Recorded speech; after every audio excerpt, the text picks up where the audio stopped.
Hi, everyone. Today's road tripping episode is pure joy. Your favorite and mine, Kelly Corrigan, literally one of the best interviewers on planet Earth, read Awake cover to cover twice and then marched in with 10 of her favorite lines and said, "All right, Jen, I want you to talk about this." And listen, when Kelly is running the show, you just go with it. We laughed, we cried, we went deep. It was honestly one of my favorite conversation on the whole tour, around the whole Awake release season. I think you're going to love it. She is the best conversation partner. So here we go.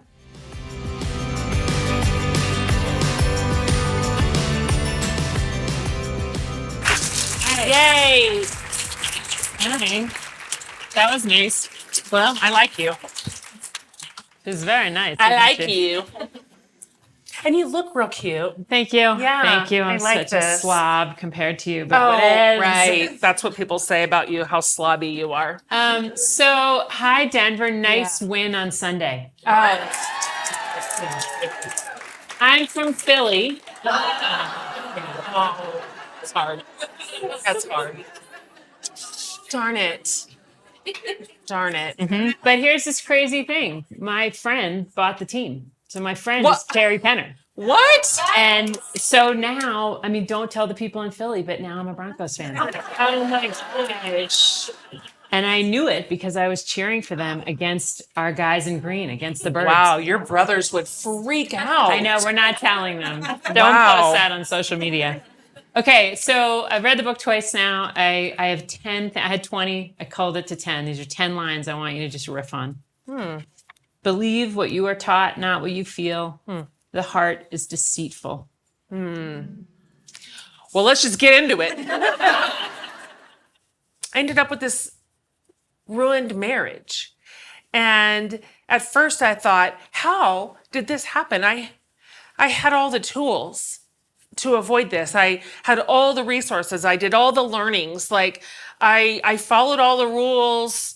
And I still am like left holding a shattered marriage. What happened?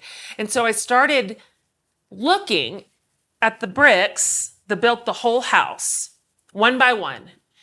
And upon like a pretty intense examination, I think maybe it's not such a surprise the house fell down. One of the bricks, and mine is specifically located, but I actually think this brick has a lot of versions. And so you may be able to relate to this in various ways. One of my bricks was sort of growing up in a really traditional and conservative and patriarchal spiritual environment. For me, like my particular branch of the tree was Southern Baptist. Absolutely still in recovery over that. But I think we were just having a conversation earlier. There's a lot of faith systems that are going to understand some of the constructs that where, at least in my world, the men are in charge. The women are support staff, both in the church structure and also at home. At least on paper. Now, as we well know, the women make the world go round. But on paper, the man is the head of the family, right? Swept up in this sort of patriarchal, misogynistic worldview that I learned from little, from the time that I knew how to start forming an idea about who I was in the world. Part of that narrative was this, and it wasn't subtle. This was this overt teaching that my intuition, what I know, what I perceive, even what I see, like tangibly, what I observe, what I think, what I feel, all of that, highly suspect. I'm not a reliable narrator in my own life, right? I cannot trust what I want. What I want, and of course, this was like the S word in the Southern Baptist culture, was probably selfish, which is the worst thing a girl could be, right? We are supposed to be absolutely selfless. Everybody else around us before us last. I mean, you know the language. And so there are pieces of the Bible that were used to just reinforce that structure. Now, it doesn't matter that those were located in an ancient historical context, and some of them are located in genre, like poetry and allegory, right? It doesn't matter. So these verses, like the heart is deceitful above all else. It's who can trust it? That was just handed to me as a fact. So I grew up thinking everything that I think, know, want, desire is bad. And so it took a long time as an adult to begin reversing that instinct, that impulse, because I had spent so much of my life outsourcing authority. If I wasn't trusted authority in my own life, well, you, and you can be in charge of me. You tell me what to think. You tell me what to do. You tell me how to behave. You tell me what to believe. And I did that for a long time until the cognitive dissonance inside my own body became untenable. When what I was observing, seeing, and experiencing was so at odds with what I had been taught, and I could no longer tolerate it. And so I think that is a through line in Awake, was this dawning, this waking up to that idea that we are actually the most reliable narrators in our own stories. That our instincts and our impulses and our intuition is our highest source of wisdom, frankly. That was so long. No, it's great. So sorry. So I'm going to tighten it up. I think it's a really interesting point to make in this moment where there are multiple truths and there are multiple versions of what's happening now. And this, there's a way in which we're all being told to not believe what we're seeing and to disregard the instincts that are saying to us, this doesn't feel right. Yep. This feels like we're sliding into something that we don't want to be. Exactly and I think part of your susceptibility to that is encapsulated in this line. Okay. And I think it's true probably for lots of us, which is I like things plain. I like a rock bottom premise. Organized religion was my perfect drug. So how did the Jen Hatmaker of it all intersect with the patriarchal religion that you were exposed to as a kid? It's hard for me to parse out what of my story was my environment, what of my story is my personality. Is it my geography, like where I grew up in the United States? What is my parents? And I think probably the truth is it's some amalgamation of all those things. I certainly had the personality that wanted to be good. Being a good girl was one of the top rungs of my ladder. I wanted to please the authority figures in my life. I wanted to achieve and hit my mark. So you tell me this, and this is what you do to be considered good. I'm going to do that or die trying. I grew up like that. I was kind of good at being good. It came naturally to me. 0 of my siblings. They're good at being bad. But which isn't a bad thing to be good at. They had a good time. Yeah. They had fun. And so in that worldview, there was a simplicity to a religious structure saying, this is black and white, kid. This is what we believe. This is right. This is wrong. We've sorted out the interpretation of scripture for all these millennia. We've got it right. We're the ones who've got it right. And everybody else has it wrong. And these are the very clear boundaries. And it was very predicated on what for a long time for me was the comfort of certainty. That felt safe to me. I felt like, okay, I know my boundaries. Like I know my guardrails. I know how to keep this thing on the tracks.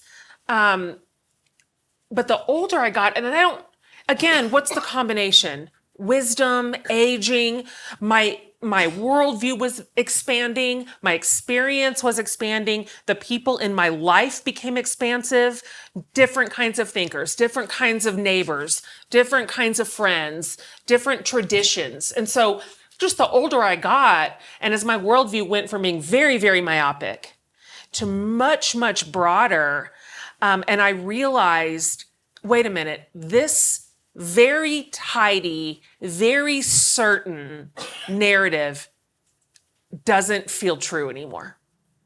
This doesn't feel true. And that was a real reckoning. That was a real reckoning to say, I am becoming a person who is much more drawn to, encouraged by, served by curiosity over certainty.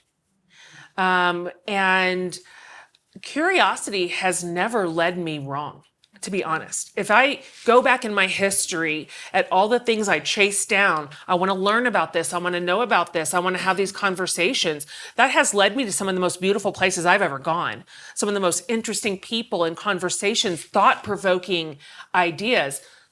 Now, certainty has led me down many dead-end roads.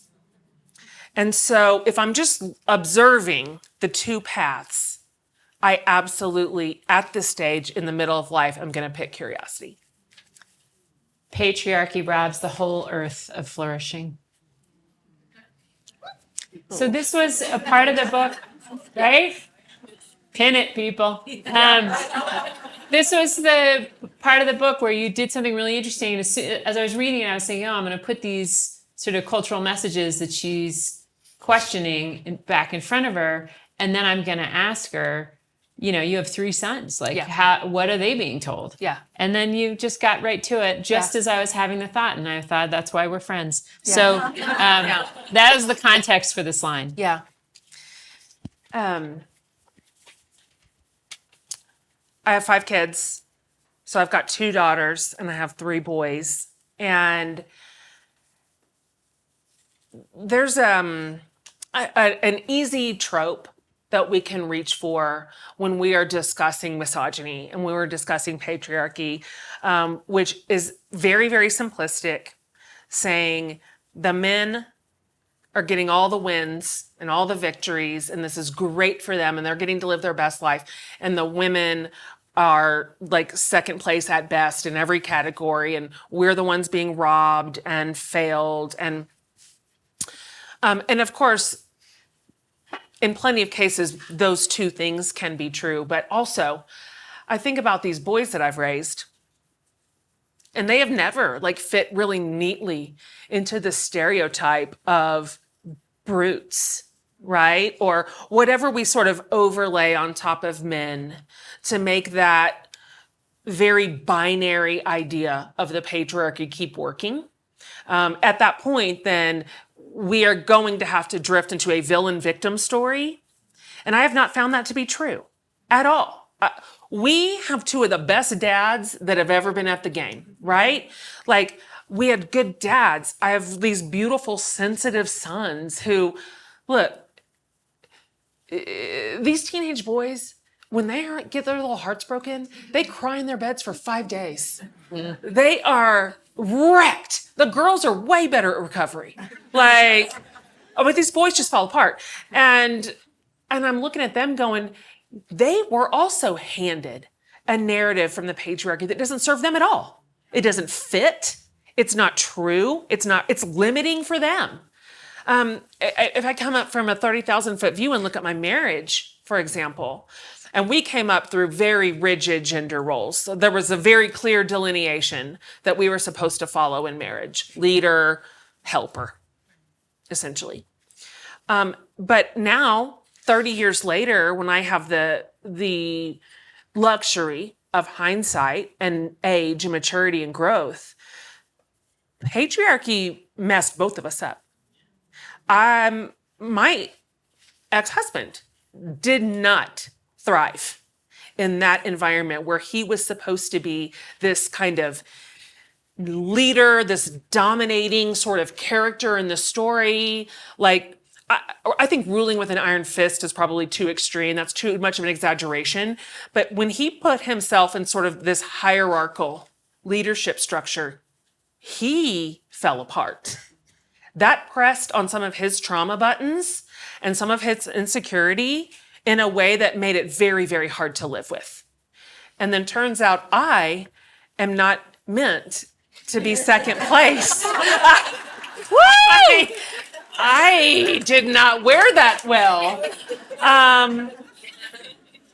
Just the natural dynamic between the two of us is I just had I don't know how else to say this, a powerful personality and powerful ideas and powerful leadership chops. And that's just what it was. So we would have been served so much better if neither one of us had ever been handed a patriarchal stereotype to fit.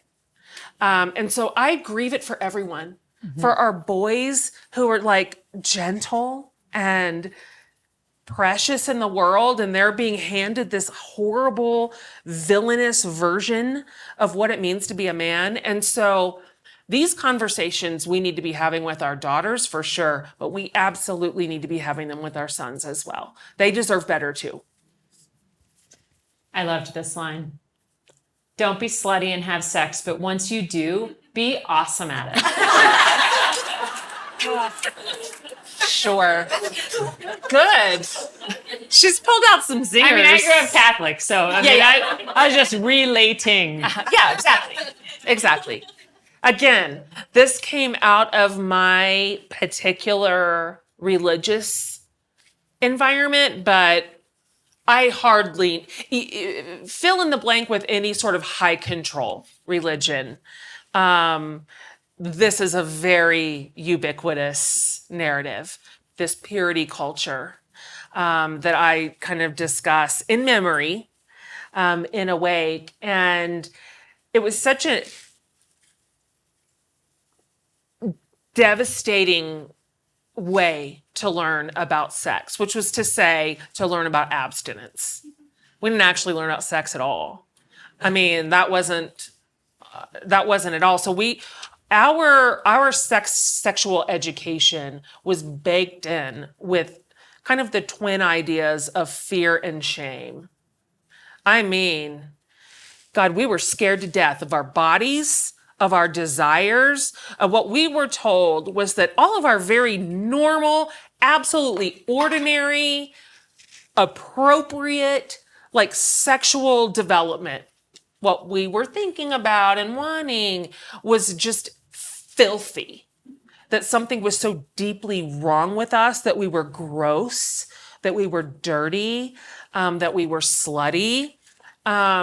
This narrative went to the boys too, but the girls got a particular bad dose of it. Because at least in my worldview, we were not only responsible for our own, we couldn't even have sexual thoughts. We were meant to feel like those were sending us like out back, right, to get the switch. But we were also in charge of the boys' thoughts. So we were in charge of everyone. So God forbid you let a shoulder show. We do not do spaghetti straps in Emmanuel Baptist Church. Don't be a stumbling block. Don't be a stumbling block. That was the thing. Don't make your brother stumble. Don't make the boys stumble. This is Christian language. If you don't know it, congratulations. Okay. Yeah. And so we grew up really afraid of our own bodies. And so our education was essentially don't have sex. There, now you've completed the curriculum, everybody. Okay. But then this very weird turn coming in the road. Big left turn, because once you do get married, when you can have sex, somehow you are supposed to be amazing at it. And girls, it's going to be up to you to keep your husband happy in the bedroom, or he might wander. Give him what he wants. You know, he works so hard. She couldn't keep her man. She couldn't keep her man. And I got that narrative when my marriage fell apart too. Like, it's your job to keep your marriage healthy. So anyway, all that worked out great. And Okay, so I want to talk about this leadership thing you mentioned. You know, you used to run a lot of Bible groups, and then you've been writing all these books and talking to so many audiences in the podcast, et cetera, et cetera. And there was this terrible moment for you where, and this is the line, it was like I was leading a den of lions, and they turned on me when I changed their diet.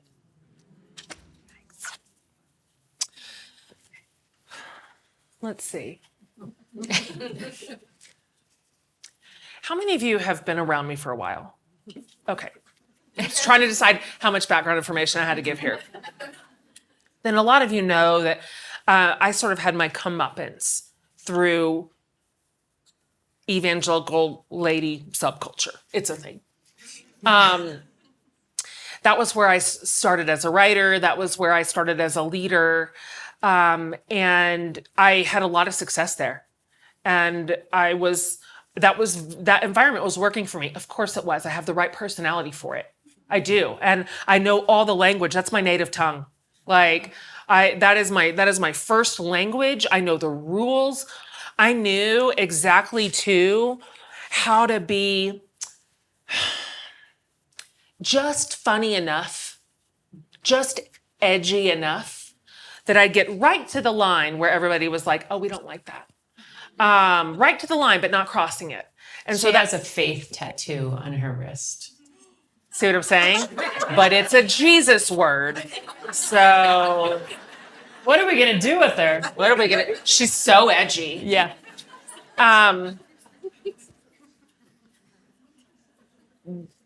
My belonging, Kelly and I were just talking about this a minute ago. My belonging in that community started fraying at the edges for more than one reason. The quote that you're referring to was the earliest days of me being out online, so in this public visible way, really challenging. And this was sort of a new dawning in my life, a new set of learning, white supremacy.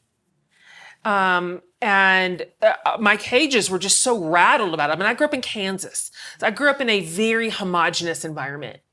I grew up in it and then I chose it. So let's lay the axe at both roots of those trees. And so as I was in this learning process about racism, well, as you guys know, if you're around me, I talk to you about whatever I'm doing. Whatever I'm learning, whatever I'm reading, whatever I'm considering or reconsidering. And so I thought, this is going to be a really important conversation for the community. This is something that we should and will care about collectively, right? And that is not how that went at all. That was a disaster online. And so that was at the time when I was like hemorrhaging 1,000 followers a day, just every single day. And I realized that my popularity, to go back to your quote, was very much predicated on me never, ever pushing on the boundaries. And I did not know the white supremacy was one of the boundaries. I did not know that. I thought we must just all be this ignorant. Let's learn this together. We will move in mass toward justice, right? Like, obviously we will. This is a part of our ideology. This is who we're meant to be. This is part of our deal. You know, we're the people of justice. And then it was the exact opposite. And so that was a really challenging time where I started losing my belonging in the community. And then you went ahead and said that gay marriage was That's right. a good thing. That's right. While I was there, I was like, let's just end this, right? Let's just end this. And that did it. That did it. You're a little pissed off about the white supremacy thing. I got another idea. Yeah, that's right. That's right. How about we let ladies marry ladies? Yeah. Turns out conversations about feelings are not high maintenance. They're maintenance. Yeah. This is the back third of the book. This is the Jen who's in therapy. This is the Jen who is taking a pretty clear-eyed look at my own patterns, my own responses, my own bad habits, my own triggers, because my therapist, who is the worst, the meanest, like, as you can imagine, I went into therapy after I lost my marriage so that she would tell me, you have been deeply harmed. I feel very sorry for you. We all do. And let me just pet your hair. That's why I was going. That's what I wanted out of my hour-long $125 session. Fair enough. But she was like, let's work on you over and over. Anyway, so it was in therapy that I started admitting my contributions to a relationship that was fraying. And so for me, I have this lifelong aversion to conflict. And the way that that shows up for me in a relationship is withdrawal. And so I just freeze. I just panic. I interpret kind of an assertive conversation as aggressive, which is sometimes true, but not always. I feel flattened against the wall, and I just go mute. And so I have spent a lot of I was like that my whole marriage. Spent a lot of my married years feeling like, stop bullying me. Stop pushing me into this corner with your like verbal assault. And sometimes that was true, but also sometimes it was just a conversation that was charged or intense. And the way that it feels to a partner when all I ever do is withdraw and go silent is painful. That is painful. That feels to somebody else like you don't even care enough to have this conversation. Like you're so like gun shy and triggered over this, you can't even engage in a grown-up discussion about something that needs to be discussed. Not surprisingly, over here, this other path that I'm running down is that I have sort of avoidant attachment style. Anybody working on their attachment style, don't do it. Just live your life. So all of my instincts tell me when when I feel threatened in any way, is to back out. So my therapist was having That this whore. hater. Having this session with me because at this point I had sort of onboarded a new boyfriend. It had been a while. Like I got way past the thing. So this was later in the story, but and I was talking about conflict, and she was like, "Hey, having a high intense conversation, that's not high maintenance. It's just maintenance." And I was like, "Oh, that's how grown-ups behave." There it is. It's just maintenance. But you had this story about yourself that you were too much, that you were a problem. That's right. And so that idea that you were wrong-headed all along. That's right. About what you were asking for and whether it was reasonable. I was wrong-headed about it for so long. I built a life in the wrong direction for a really long time. And that is hard to walk back.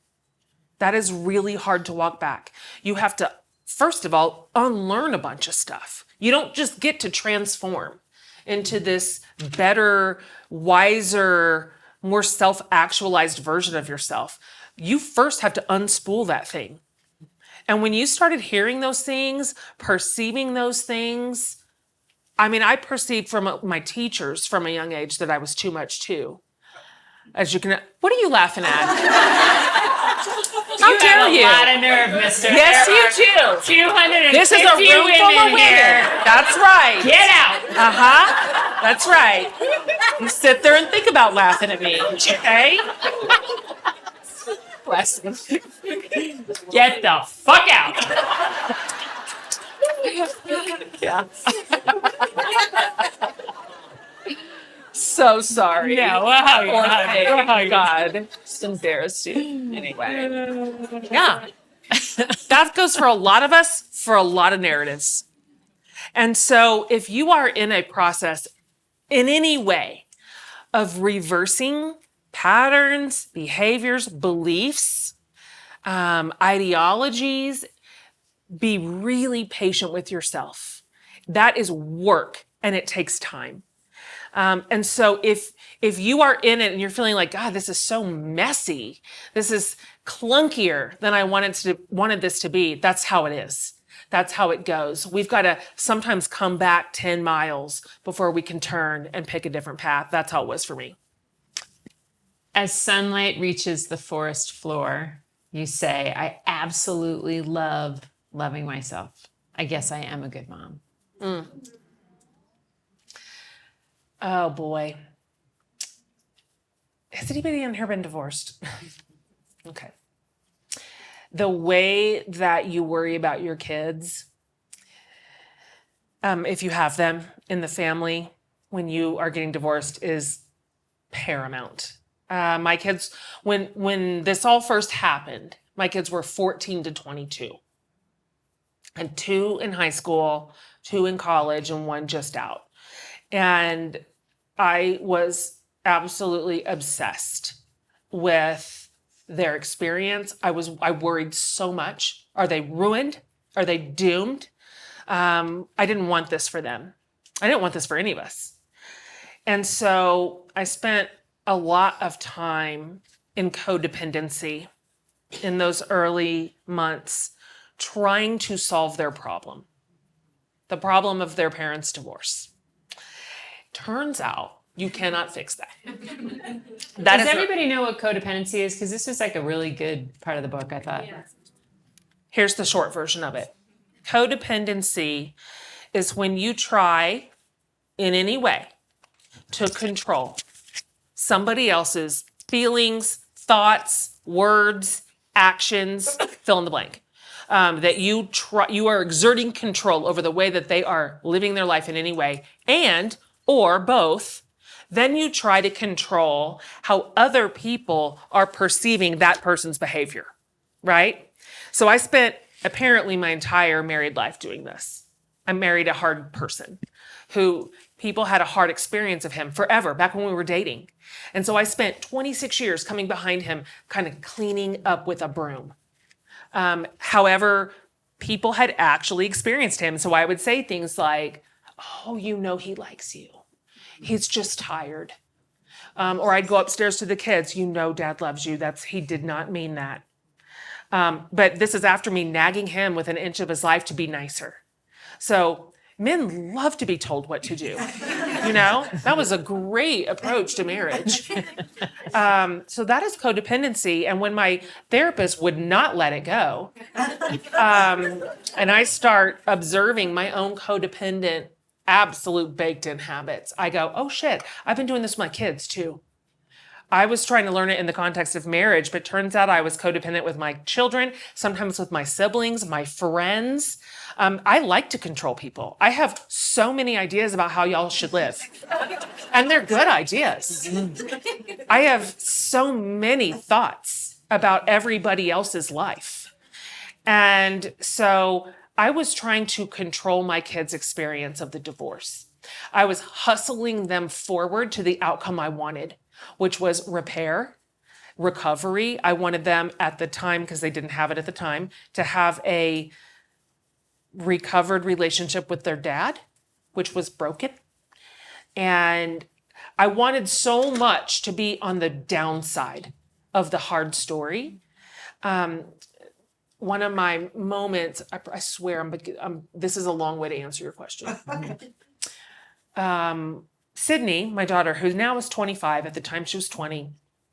And I remember where I was standing in the living room with her when she was telling me something about how she was feeling, because it was just devastating. I mean, we were just shattered. All of us were. And I am hearing her talk. And so I start getting her to where I want her to be. This is, we've got this relationship will be better. We will find our way through. You know that you want to be in repair. This is what I'm doing. And she finally holds up her hand and stops me and goes, Mom, when you talk like that, I feel like I am the only one still here in pain, still hurting, still suffering, and you have gone on without me, and it is making me feel so lonely. And I took that to my counselor, and she said, Jen, here's the deal. That's codependent behavior. Your kids are going to suffer like every human being that has ever lived.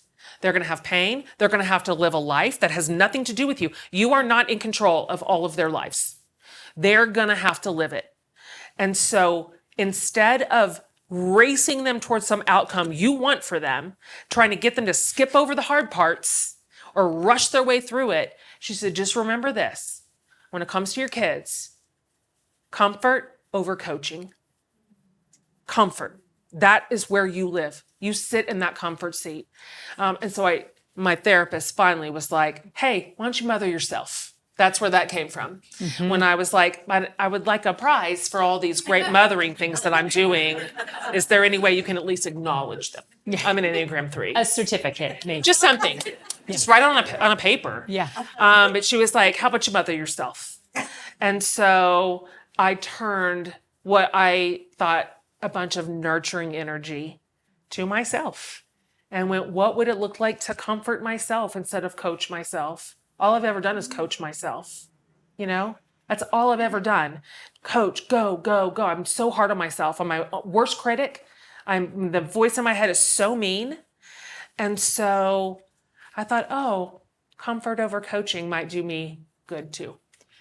I just want to say that I think most moms behave as you behaved, and that I like to tell my children that it's just love gone wrong. I like that. That it's starting with like this love like they'll never know again. I mean, my mom died. Like I know that it only happens to you once if you get it.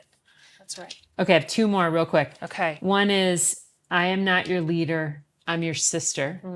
And the other, which you can take in either order, is, oh no, definitely not gay. You'll see. Okay, let's do the first one first.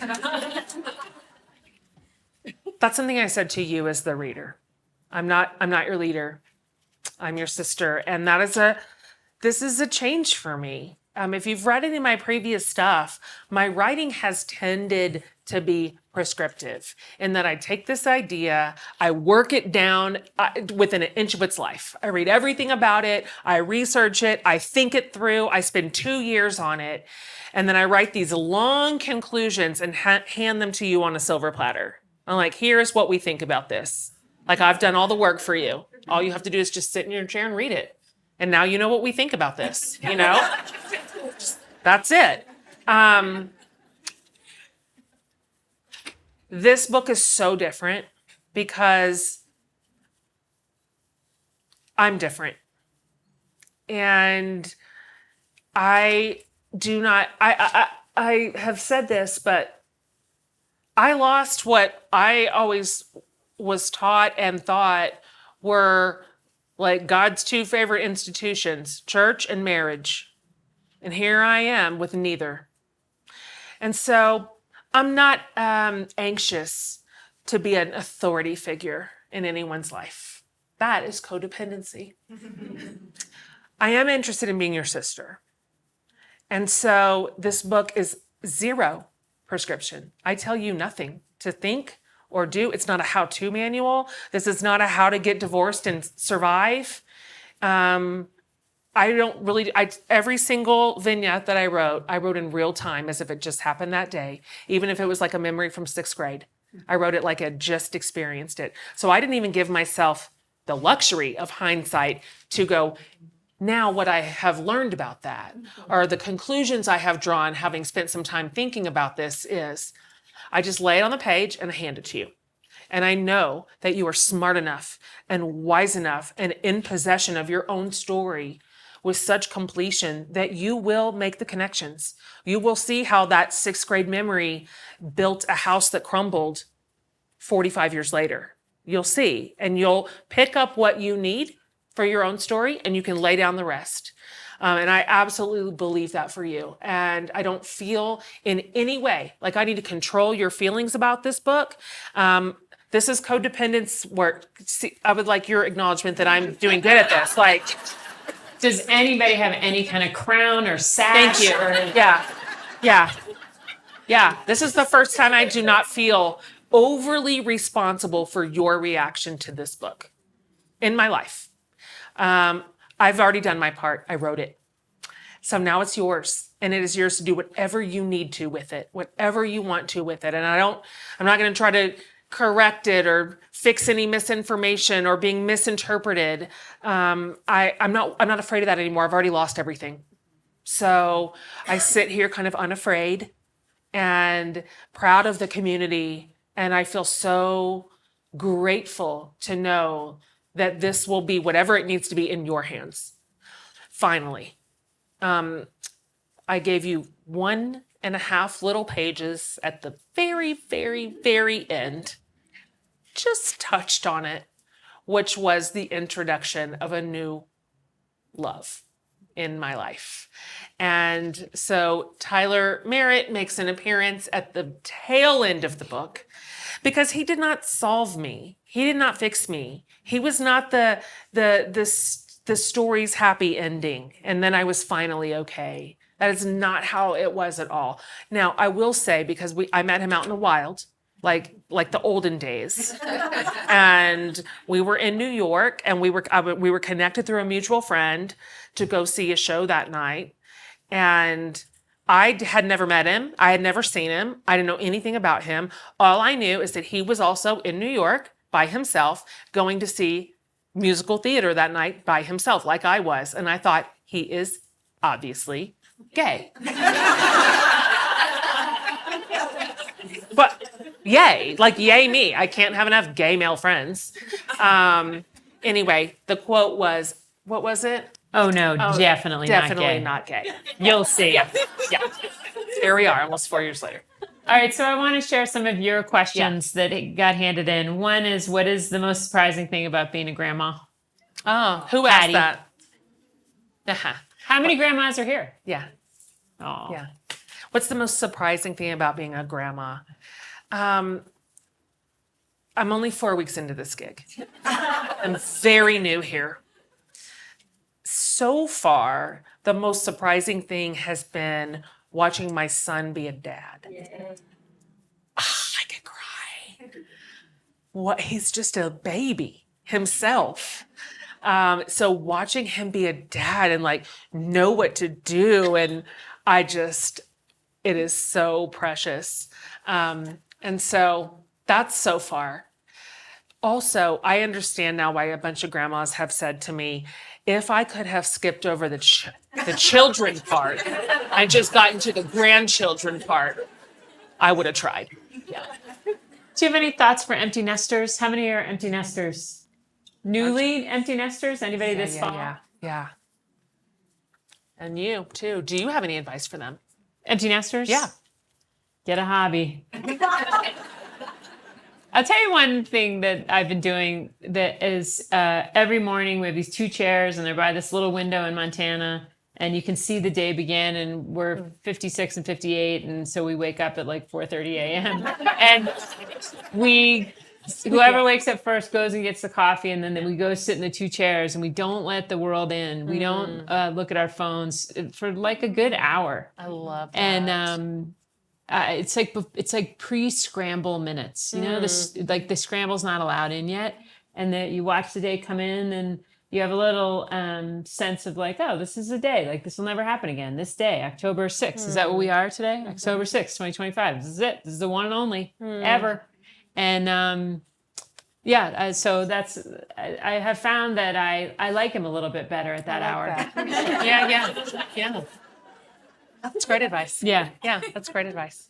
Do you have an empty nest thought, or should we move? We should probably move. Let's move on. Okay. How do you stay soft and open-hearted when the world can be so cruel? Let's both answer that. You want me to go first? Yeah. I feel like you're just dodging these hard questions. And, like, this wasn't on the schedule. I had questions for you that we didn't get to. And okay. This is part of your penance for dodging my questions. I feel the biggest thing for me is just trying to help an actual real person. That's good. So you just keep a running list in your head of like who's getting a divorce, or who's kid is having a hard run or whose mom has Alzheimer's or whatever, and you just stay in there. You just stay in their rotation of texts or phone calls or whatever. It's like your little way of like, for sure, it's helping a little bit. At least they're feeling like there's a world of people out there who are tracking them. There's like nothing sadder than feeling like people have become bored of your problem. That's so true. And I had cancer when I was young, and I just really vividly remember the people who 4 months in were like, "Hey, how you doing?" Or Elizabeth Edwards. Remember Elizabeth Edwards? Yeah. Hope is on the way. Yeah, he wasn't a good guy in the end, was he? No, but we're talking about her. But anyway, the day she died of breast cancer, this friend of mine wrote instantly and said, "This must feel really weird and scary for you." And I thought, "Oh, I'm going to be like that. I'm going to have somebody that top of mind and like reach out in that moment where the world is taking them into a scary moment." I love that. I think it's also important. This is another conversation we were having a few minutes ago. At this point, to at least regulate to a responsible degree how much you're letting in. It's just so crazy right now. The news, all the social media platforms, everything is so triggery and nonstop and chaotic and extreme. And I feel it. I feel it in my blood pressure. I feel like I told Kelly, for the longest time, I would start out my day with coffee and the news. That's just how I started my day. And in this last year, I stopped doing that because I realized, oh my gosh, by 8 a.m., I am idling so high. And it sets the tone for the rest of my day. And so I'm being really careful about media literacy, what and who I am listening to and how often and how much, and making sure that some of the beautiful stuff is getting through too. The funny people, the kind people, the good people, the helpers. You can curate your own feed. It'll be whatever you tell it to be. And so if you need to get out in front of that and stop letting the tail wag the dog, I can't recommend it enough. That is not to say I think we just check out of our culture right now. That's irresponsible, and none of us can do that or should do that. But I do think there is some level of outrage right now that we are just not built for. We're not built to sustain it. No one has ever done it. Like, there's no precedence for this much information, this much noise, 24/7. We're the first tip of the spear to have to figure out how to navigate this. And it's very, very bad for us. So I also very quickly want to recommend a book called Who is Government by Michael Lewis and a bunch of other writers, where they highlight civil servants, public servants who are doing remarkable things in the federal government. And I just started reading it today and I felt hopeful. Oh, I love that. This is such a great question. Lacey Powell, I'm giving you question of the night, wherever you are. Where are you? Oh, hey. Oh, you're with him?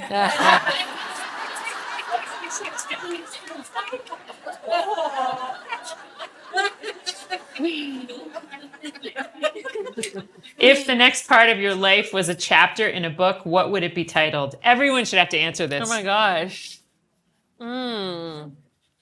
That's a great question. I love this chapter. Love it. If you would have told me 5 years ago that I would be sitting in this room with you, having written this story, and that I thought back then I was just going to be kind of okay the rest of my life. I thought I'm just going to be okay. It's the best I can do. I'll patch this thing together and I'll be medium the whole rest of my life. I even wrote, I didn't think I'd ever be happy again. If you would have told me that not only would I recover, but I would flourish, I wouldn't have believed you. And that I'm not special. That is literally possible for everybody, no matter what we have lost, no matter what is changing, no matter what feels scary or ruined or broken or over. Because some things are just over. They've run their course, they're done. And that sometimes done feels like a loss. No matter what, we are so capable not just of recovery from trauma and sadness and change, but of thriving. I am telling you, like I told my publishers when before I'd written this book, but I would just wanted them to want me to write it. I'm like, my story is not interesting. I'm not interesting. And I think that's what makes it important, because I hardly know a woman in the middle of life who is not going through some sort of transition, loss, or change. And so the best news I have to offer is that life can be so beautiful again. And that sometimes the worst thing that could ever happen to you turns out to be the best thing. I'm sorry, I hate that system too. So maybe my chapter would be the worst, best thing that ever happened to me. How about you? Jen Hatmaker. No way. Okay. Thank you.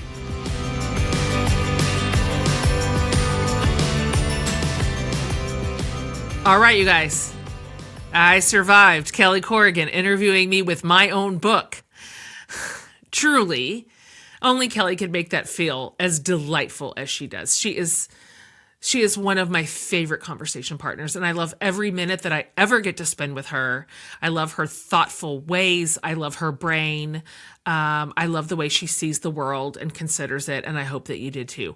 Thanks for riding along with us, for the laughter, the honesty, obviously, and the deep dives we didn't see coming. More adventures ahead in our road tripping series, so stay tuned. Hey, if you'd like to leave us a message, go to jenhatmaker.com under the podcast tab and look for the send voicemail button. And you can leave any message you want, and we would love to play it on the podcast. Maybe what you heard or what you're learning, what you'd love to hear more of, something you're thinking about. We gather up a bunch of those to make amazing listener-submitted episodes, and you could be a part of it. Thanks for joining us today.